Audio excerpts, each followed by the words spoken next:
I think we'll start on the outside of the circumference in these questions. There's a question we have here which is on the whole issue of indifference and the culture which we're living in here. And the attitude, I don't care, why should I bother? The sort of happy pagan maybe, or as we might call them.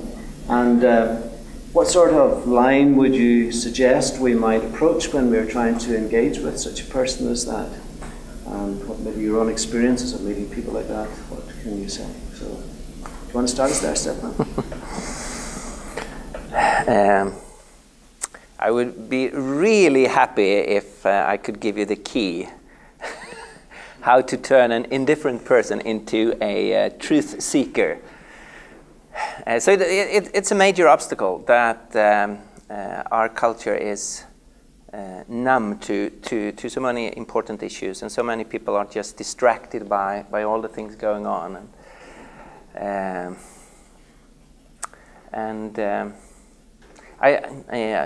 don't have a tool how to break into that. I think we need to just be creative and try to connect with people and sometimes really shake them. In my view, as long as you are young, beautiful, healthy, and rich, you can afford to be indifferent. But no one is that for their whole life, and some of us are never. All four. And everyone, it will be taken away from you. So basically, we have to deal with the big questions of life.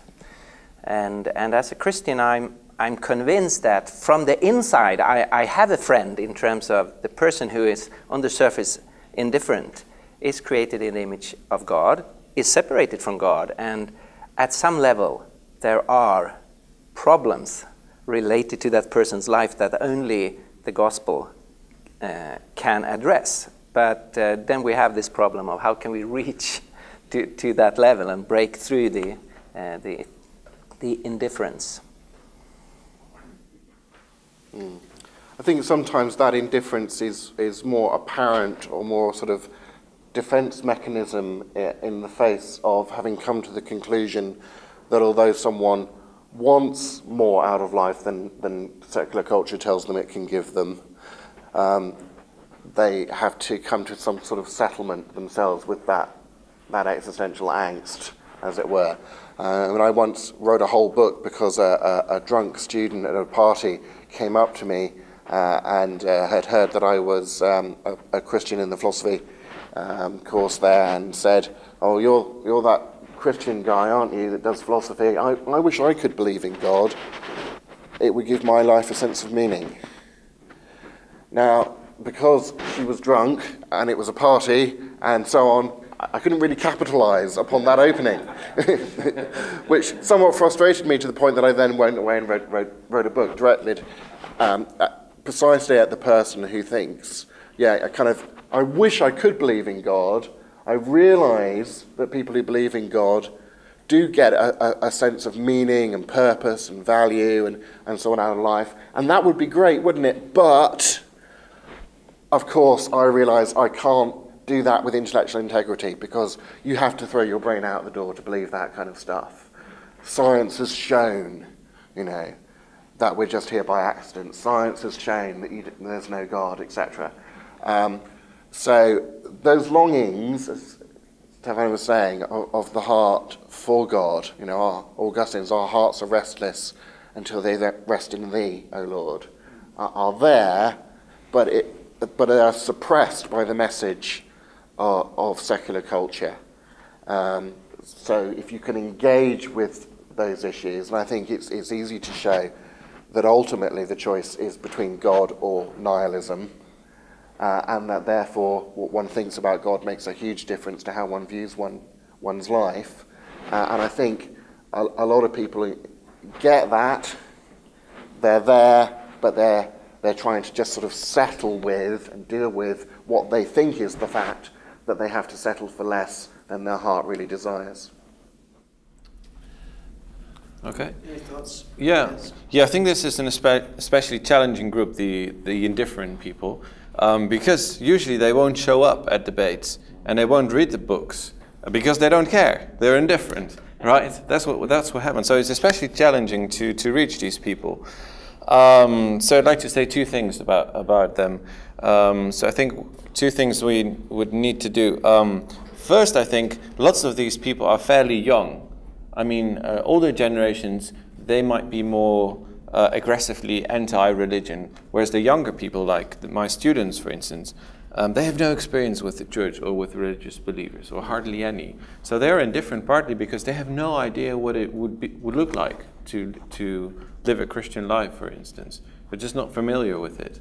So I think we need to get to know them and live a Christian life in their presence so that they see what it is like. So a testimony by doing it, basically. And second, I think we need to to push them a little and press them a little and ask whether their worldview is indeed coherent, because they're not used to asking the big questions. I think as a Christian, from very early on, we're kind of nourished to ask the big questions of life, and lots of people are not. And once we start asking those questions, they might start to feel that there are certain incoherences in their worldview. Yeah. You often have to try and help someone to become dissatisfied with the position they're in order to then start opening up the exploration of an alternative as a way of coming to the rescue of that situation. But to help people to discover the problems and incoherences and insufficiencies of their own worldview in a way to open them up to exploring the Christian worldview, doing the Francis Schaeffer thing of gently but firmly, what he called taking the roof off of their worldview that stands between them and a realization of the reality of God and the gospel and so on. We have a lot of cultural things to relate to. In Sweden, Mad Men has been quite a big thing, and of course it's a lot of successful people never finding what they're looking for, unhappy all the way through all their success and wealth and so on. So yeah. Well, I think Stefan's point about cultural engagement is a really good place to start, as sort of taking an indirect route rather than the direct route. You know, it's great to put on a lecture on why should I believe in God or the resurrection or whatever. But as you say, the apathetic are not going to come to that. But there are people in culture who are deeply interested in being a member of a book club or a film club, who are interested in discussing about film and so on and the issues raised by film. And if you happen to show films that raise those kind of issues of satisfaction with life, what's the real meaning and purpose of life and so on, and you have some Christians who happen to be in that group discussion, making friendships with people, making those connections, so do things that take the indirect route as well as the direct confrontation of the issues. Thank you. Building friendships, it would seem to me that we want to build friendships with these happy pagans in a big way. I think that we're not good at building friendships with them, we tend not to. And then if we ask them questions, genuinely, I'd really like to understand what you believe and where you are. We can create the crisis for them because they maybe don't think like that sometimes. But here's, moving from then that, in that sense, moving to one question which is very focused. What do you think is the best and shortest way response to the question, how can you know God in epistemological terms? How can you know God? It's the shortest response to the question, so... Sorry. So this is for the philosophers. Oh, right, there you go. Well, so... yeah, so being a student of Alpenplanting in a way, I think I would primarily... so there is this idea that you can know God or know that God exists in you only if you have this bunch of good arguments. And somehow that idea got widespread. And that's an idea I think we need to tackle, because that's not how we know God, at least for most Christians and other believers. That's not how they know God. In the same way as that's not how I know my wife, even though I could provide a few good arguments that she exists. I think we would need to go through some kind of argument and show that if God exists, it's not at all unlikely that He has created us in such a way that we can know Him by experiencing Him, by praying to Him, by reading the Bible in which God speaks. So just point to our daily life practices in which we have a personal relationship with God. And then I think there will be all sorts of follow-up questions, like, well, how do you know that your prayer isn't just your own talking, and why do you think the Bible is reliable, and so on. And then I think there are answers to those. But basically point to our own lives and show how it works, and show that it works that way for many things in life, such as our relationships with other people. I think it's basically analogous in all sorts of ways. Yeah, I think it's a proper question. How do you know that God exists? How do you know that torturing for the fun of it is morally wrong? How do you know 2 + 2 = 4? I think that those are legitimate questions, and I think it's helpful to show that the parallels between these different kinds of knowledge, like moral knowledge, knowledge of math, knowledge of our like environment, like by visual perception.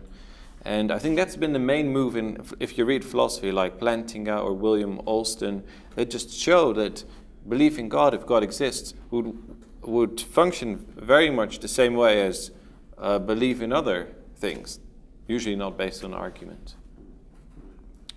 So, yeah.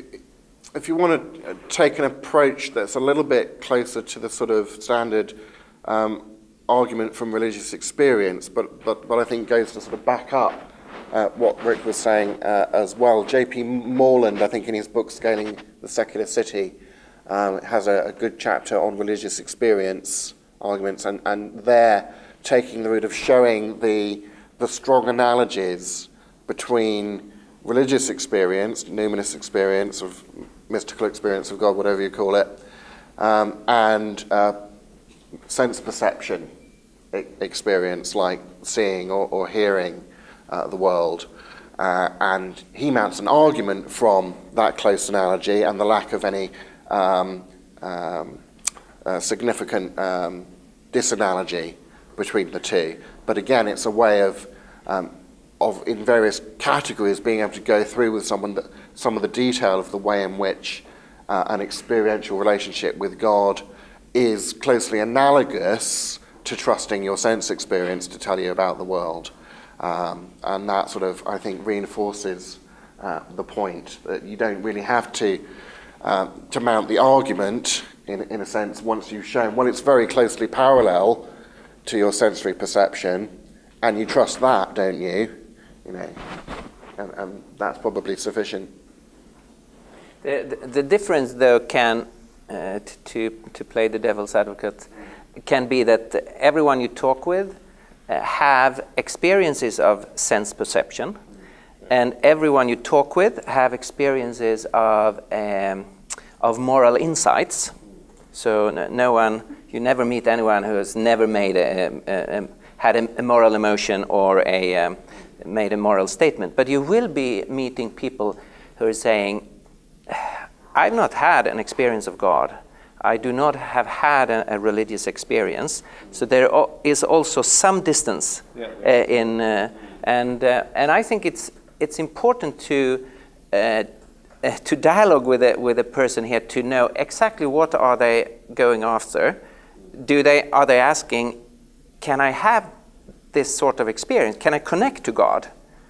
And how do I do that? Or are they actually asking for, are there any rational arguments beside, you say you have an experience of God, which is foundational for your belief, but I have not had that. Are there anything in addition? What exactly are they asking from us to try to sort that out? Yeah. It may even help the person to be able to sort of in dialogue clarify what it is to have a religious experience of God, to clarify the different sort of types of religious experience and so on. Because okay, you may say there are people who don't have a direct religious experience of God like the Christian does, but I would doubt that there are people who lack religious, mystical, numinous experiences, who lack perhaps, that sense of awe that's generated by looking at the Milky Way on a clear night. That isn't something that naturally within the human breast raises one's thoughts to the transcendent, and so on. So there are sort of different levels of specificity, if you like, of religious experience, aren't there? And for someone who is seeking after God may sort of be asking, well, what is it to have these experiences? When do I know? How do you get better at doing it, at recognizing the voice of God in experience, and so on as well? That could actually be a very important thing to help people to, some really secular people who deny that they've had any contact with God, to show that God has been communicating with them through experiences they are not labeling. Yes. A religious experience. So you talk about moral experience, for example, and if they may well be someone who believes in objective moral values, and they say, yes, in my moral experience I meet this feeling that I am obligated to do something. But then you can talk about, well, doesn't that really imply that you're thinking you're obligated to someone? You don't really think you can be obligated just to things, do you? What is it? Is it the carbon atom that's obligating you? Is it that chair that's obligating you to behave this way? Is it the fact that your species happened to have a certain evolutionary history that's objectively obligating or prescribing your... Doesn't that really mean you're intuiting that there's a moral prescriber? And so on. So I think there could be fruitful lines of dialogue like that, yeah. So one thing I would also point out is the similarity, but also the difference between knowing God or knowing that God exists and knowing that chairs exist or knowing moral truths. Because if the chair is there, everyone can go to this room and see that it's there. And if there are moral truths, everyone can know those moral truths in principle. But God is a person, and God can reveal himself at certain points in time, and then he can withdraw himself, or not show himself temporarily, or show certain things and not other things. In the same way as this happens with humans, right, in a human relationship. And I would point that out and then invite someone to just try it out. So, I mean, it won't hurt to say a prayer if God doesn't exist, right? That won't hurt. So just try it out, sincerely. God, I don't know whether you exist, but if you do, here's what I would really like to see from you, and see what happens. Yeah, and come and sort of make judgments about seeing God in the community of those who believe in Him. If we believe we're communing in Christ and we're the body of Christ, and so on, they should be able to see something of God through His community, His church, on earth. And start making judgments about what is it that's making a difference to these people's lives. Do I really think they're all self-deluded in their religious experience that's making a difference to their lives, and so on? There are those sort of, as well as the sort of, what Pascal says after the wager of, well, okay, again, it won't do any harm to come to Mass, say a prayer, attend church services, put yourself in the situations that people typically say help them to come closer to an experience of God. I think what you are asking for here is is some good apologetic arguments, both in terms of showing the insufficiency of naturalism, that it does not explain our reality, and the positive arguments for the Christian faith. Because people coming to a Christian community can just give sociological and psychological explanation for everything going on. So I guess we need to work on many different fronts at the same time. Yeah, so I can imagine, I mean, there's always a way to explain away what you think you experience, right? So you go to a church service and you see these people and worshiping to, that's this social phenomenon, and you have a religious experience and say, well, you know, that can be explained away psychologically. So it can always be done, right, if you really want to. But then there are certain things that break down that desire to want to do so. And one of those things, for instance, is getting to know Christians. So if you attend a church, in the beginning you may think, well, I mean, this is like a social phenomenon, it's helpful, these people care for each other and so on, it's mutual bonding, blah, blah, blah, you know. But then when you talk to these people, it turns out they're honest, they're open-minded, they ask critical questions, and still they believe in God. So I think a lot depends on our attitude that we ourselves have. And if that attitude is somehow attractive to them, then they will start to take it seriously. Because you can't continue to think that this large group of people is deluded if they are critical and open-minded and sincere and honest and so forth. I come from a Christian background, a Christian family, which is of course easily used as an argument against my faith. But I try to turn that around to use it as an advantage. So I sometimes tell people that I come from a Christian family, and my parents believed in God and in Jesus, and I do. And so it's easily to give a sociological explanation for why I am a Christian, and I totally see that. I expect that you, and I statistically I can really expect that. I expect that you were grown up in a secular home, and your parents were secular people. So sociologically, you of course are secular. Okay, now we have a problem here. We are both products of our background and our sociology, and we cannot both be right. We can both be wrong. And it's a third person being brought up in a Buddhist family or in some other family. But we all need to to reevaluate our own background, because at least one of us, maybe both, have been fooled by our background. And I think most Swedes have never thought in those terms of categories. They just assume their own secularism and look with suspicion on when they see what's going on among Christians. Or, yeah, you have Christian parents.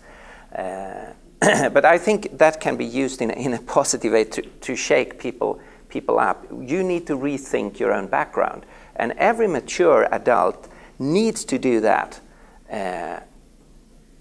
What am I a product of? What do I want to keep, and what do I really need to say that was wrong, that was destructive, that was false, and I will move in another direction than my own family? Well, thank you. I think we'll move from that into another very, very big area, which has had a profound and serious effect on the life of the Western Church, certainly, and that's the whole question of homosexuality and gender.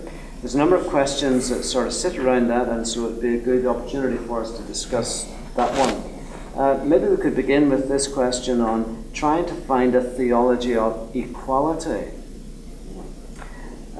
which has become the main argument in the Republic of Ireland for accepting same-sex marriage. It's all about equality has been presented argument.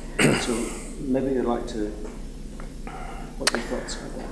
This is an area where our culture is so confused, and the people, the gay lobby has been capitalizing on this confusion and created it partly because it serves their purposes very well. The question of equality, that we are all equal in worth and dignity, and we should have the same freedoms and the same responsibilities. That's a very important issue, but it's not related to how you should, you cannot solve the question of how you should define marriage out from equality. So the traditional marriage law treats people absolutely equally. Everyone has the right to marry. But you need to fit certain criteria. You need to have a certain age. It's only with someone who is not already married it must be the opposite sex. It can only be one person, and you cannot be too closely related. And every marriage law will discriminate and say, you cannot marry that person. There is no marriage law in the universe that is not discriminate. And now what we have been doing in Sweden and now in many other countries is that we take away one of the criteria. It must be one of the opposite sex. But it still discriminates. There's a lot of people you cannot marry. Not because you are unequal in worth or dignity or any other aspects, but it does not fit the definition of marriage, what marriage is, which is a totally different question than are we equal as human beings? So they have conflated those two issues totally. And we need to separate them to show that it's intellectually it's a totally mess to merge them. But it's difficult to have people understand because this is such an emotional issue, not an intellectual issue. That's very helpful. Any other thoughts on the question of equality first before we move on into the other aspects of this? Well, I think one thing that's crucial in the whole debate about homosexuality is our attitudes. Because what people expect from Christians, and which unfortunately has also happened quite a bit, is that people feel excluded from a community, right? And I think there is I think it doesn't have anything to do with being a Christian or not, but there is a natural, people often have a certain aversion against homosexuality. Whether you're a Christian or not. And this is something homosexuals experience themselves. And I think we ought to be like Jesus, who in the way he met with prostitutes and tax lawyers and everyone basically, right? And so I think in the whole debate we should display that same attitude, right? The attitude Jesus would have displayed. And that will make a crucial difference to how it will be accepted, what we say and think. Okay, it's very important. Here's a specific response that a gay person has made in a public debate, and it came about. It was expressed in this way: how does my marriage, the gay person saying, destroy your Christianity? Obviously, you can deconstruct the question and then. How might you answer that? But underneath it is the whole question of how we respond to this same-sex marriage question. Of course, it does not destroy our Christianity, but it changes how we understand marriage, and it changes one of the key concepts of marriage itself, and that is the connection it has to children. And to the next generation, and to the future of humanity, and to the rights of every child to be related to its biological origin, and to be raised, when possible, with the man and the woman that has given the child its life. And same-sex marriage is making something, not with Christianity, we will survive, and the gospel is the same, regardless of marriage legislation, but it will do something with our cultures in redefining marriage, and it will do something with children whose right to be related to their origin is denied, and therefore it will do something with the future of our society. I think when we had a number of years ago now the debate in Sweden. I think we as Christians should be proponents of a free society. People are free to live whatever way they want. Be my guest. It's a free society, and I'm not out to limit. Of course, we will have some limits. You are not allowed to hurt another human being, but the freedom should be really a huge freedom. But even for a secular state, there are rational arguments for why a secular state should provide a specific institution for a specific relation, the male-female relationship, because that is a unique relationship, and the whole future of society is related to that relationship, because only the male and female relationship can provide a future. And therefore there are some good arguments to say we will keep this institution for this unique relationship between a man and a woman and their child or children. Can I say one more thing? So I'm from the Netherlands, and I think the church in the Netherlands is struggling with this particular issue, and it's dividing people. And I am familiar with these arguments that Stefan just mentioned, but I also got to know a couple of homosexual couples, for instance, a lesbian couple, and they recently got a child, and from friends of theirs. I don't know exactly how it worked. It was slightly complicated. So there were 4 parents on the birthday card, for instance, 2 females and 2 males. And I visited them, and it was wonderful to see the baby and to see the happy parents.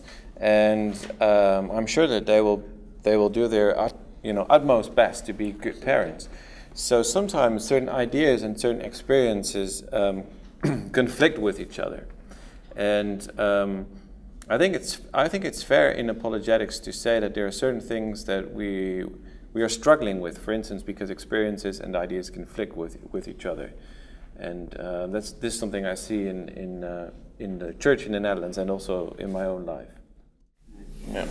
Can I ask a question which I suspect many people struggle with, is where and how should we position ourselves at this point in order to do the best and the wisest thing in this present situation now? Obviously the polemical thing has been very unhelpful, but there has to be a way. Is there an approach that we should take? I know what you're saying, Rick, about compassion, kindness, acceptance, but is there something else you can say? Because many people are really struggling with how can we address this, and it's dividing churches and splitting up communities. Go for it.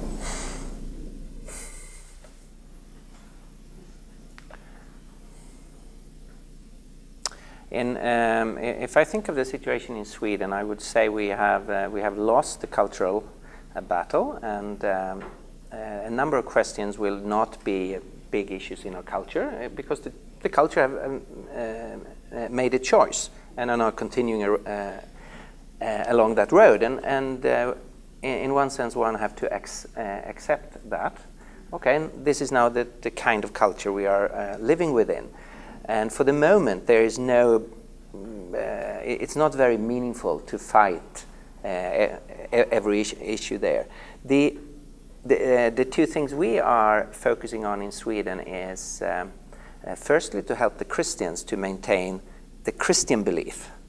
We as disciples of Jesus Christ, what is our perspective? And the whole pressure is, of course, now from the culture to the church. You need to adapt and adjust and change your convictions. So help Christians to keep their faith. And secondly, to fight the right for us to hold on to that faith in light of a society, or in a society where the majority is going another road. And we need to fight for our right to define how we look at male and female and marriage from our perspective.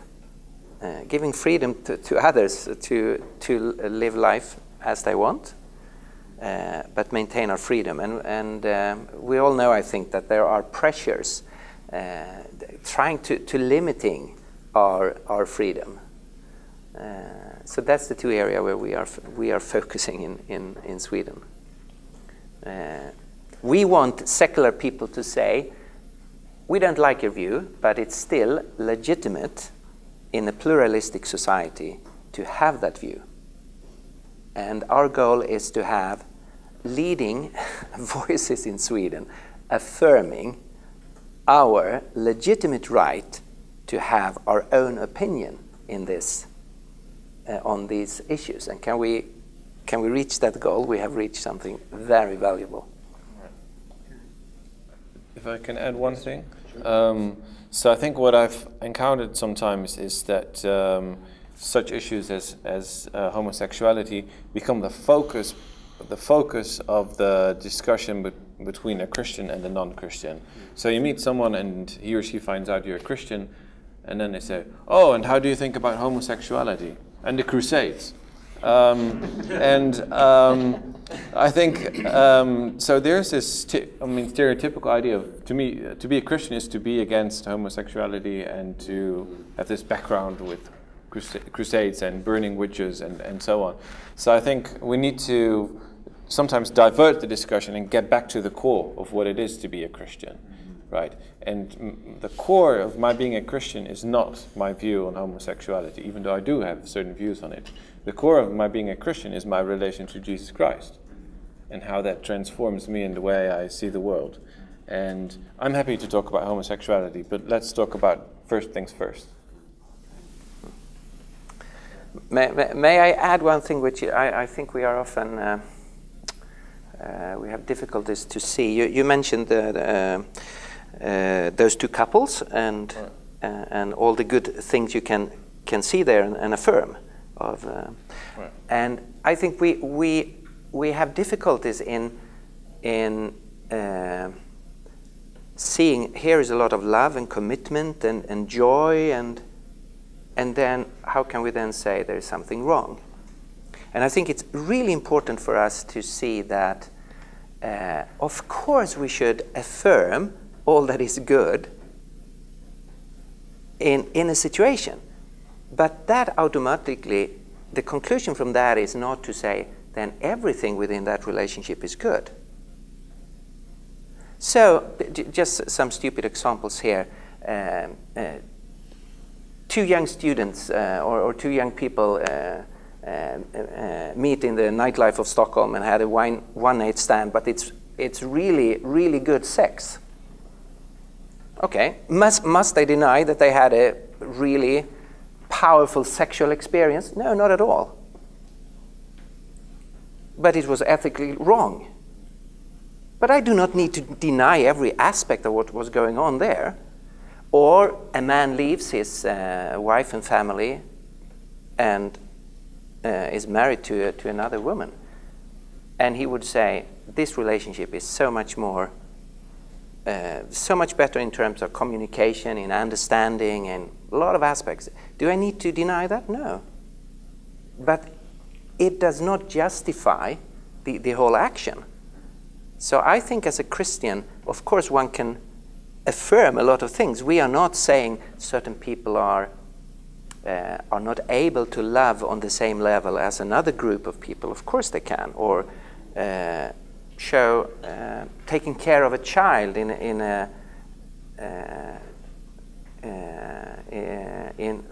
different groups can take care of a child in an equally good way, but that in itself does not solve all issues in terms of what is a marriage, in what relationships should we express love sexually, what is the right of children.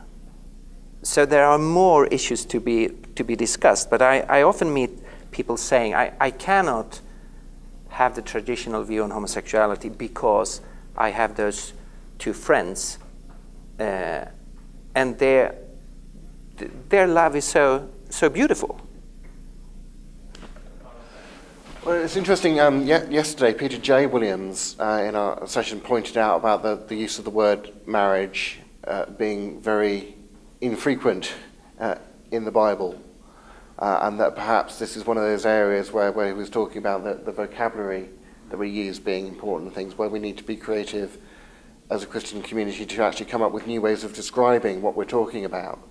And I've often thought that, I mean, the state legal notion of marriage and discussions about equal rights of a pluralistic constituency of citizens in a pluralistic secular state may have to access that state institution can unhelpfully be conflated with theological discussions about what do we as Christians understand and mean by marriage. And even within that, there's at one level a sort of a Christian understanding of there's a creational institution that applies to everybody made in the image of God, but there's a specifically Christian understanding of marriage that adds meaning on top of that, a la Paul talking about marriage as an image of the relationship between Christ and the church, and one's understanding of what one is doing as a Christian being married, being different again. And so, yeah, there's a sense of it's quite unhelpful to try and use the same term to mean at least these three different things. I don't have a solution to that problem yet, but it's one that's well worth us thinking about. Okay, there's a few others. Okay, just to repeat the question, how would you, for the purpose of the tape, how would you explain whether it is morally wrong or to accept homosexual acts as opposed to homosexuality? It depends, of course, how long time you have. I think there are two dimensions. One is more from natural law, in terms of nearly everyone, in some instances, will think of sexuality in terms of what is actually intended for. So people will go beyond the simple notion of as long as it is it's consent, or as long as it's you do not hurt anyone. So, for example, it's a very rare thing, but in one of the big newspapers in Sweden a few years ago, they had a big interview with a girl, 25 years old, who is sexually attracted to trees. So she goes out in the forest to connect sexually with trees, and she has a part of a tree in her bed. And it has a fancy name and so on. Most people will say, okay, it's a free country, she is allowed to do that, but she does not really experience what sex is intended to. This is not the fullness of human sexuality. And most people would, if I say that, most people would affirm it, actually acknowledging there is some kind of intended meaning, even if you do not bring God into the picture, just biologically or from a human perspective. Or if you take a grown-up daughter and her father, and it's been one case in Germany, one case in Norway recently, where it's two consenting adults, but it's a father and daughter, and the daughter is pregnant. Most people say, well, that's not really what sex is intended for. You should break away from your parents and form something new, and then relate back, not sexually to your parents, but in another way. And some of our arguments goes along those lines. If you look at the physics of male and female, our genitals and sexual organs, well, they seem to be designed for each other.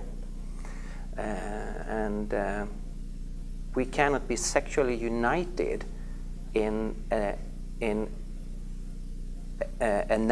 for the body natural way with someone with the same sex.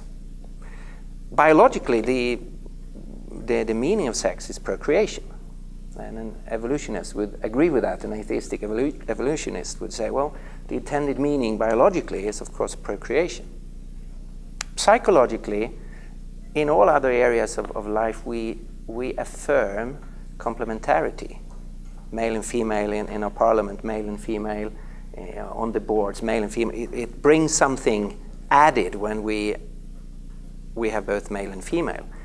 And so from a natural law discussion, I would point to those three areas, saying, well, it seems to be a more intended way to relate sexually, to relate to someone of the opposite sex than someone of the same sex.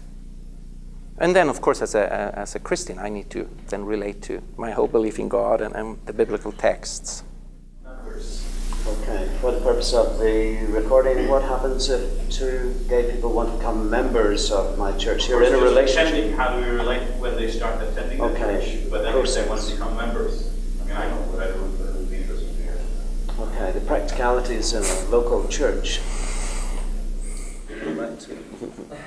Well, I don't think the answer in principle hinges on the fact that it's a gay couple.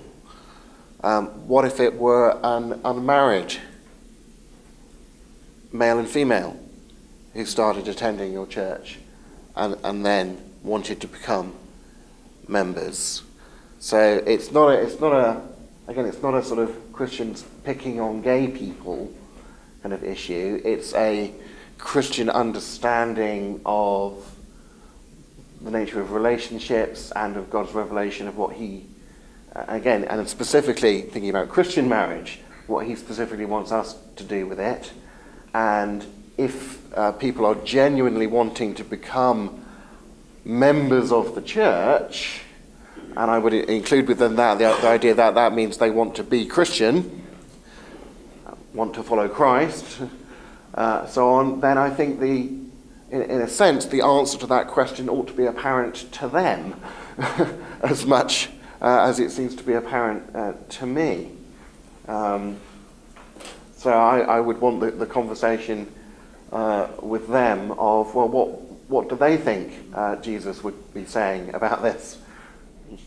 I think there is a growing need of having a kind of longer introductory courses to what does membership means for our church. So it's not just a yes or no, you can become a member or no, but inviting people say, well, then we have to study what is our beliefs, what is our thinking, what do we expect from people who come that close. Everyone is, of course, really welcome to come to our services and be part of things we do, but if you want to join us in that sense, it's important for both sides here that we know. And of course, in that process, a same-sex couple will not be very comfortable, I guess, to really become members if they understand that, well, our teaching here will be the biblical teaching of one man and one woman in a covenantal marriage, which is intended for life. So it's easy for us to give some advice from the front. I know it's really difficult on the congregational level. Right, can I say, yeah, so my church, I'm on the board of my church, and so our church has the policy of there being a certain order, so belong, behave, believe. And so homosexual couples can become members of the church, of my church. And I think that's the policy of my church, like nationwide, not just my specific congregation. And I think they can, yes, they can. And so I think sometimes there are certain things in one's life that one will change or adapt only if one becomes a member of the Christian community and lives the Christian life.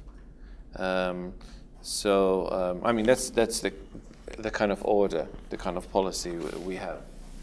Can they take up leadership position because they are members? They can, because that would be the concern, I think, for most churches who say membership. Then you need to apply to what we believe, because as a member you can have leadership influence. So in my church there's a distinction between the two. Between membership and leadership. Okay, yeah.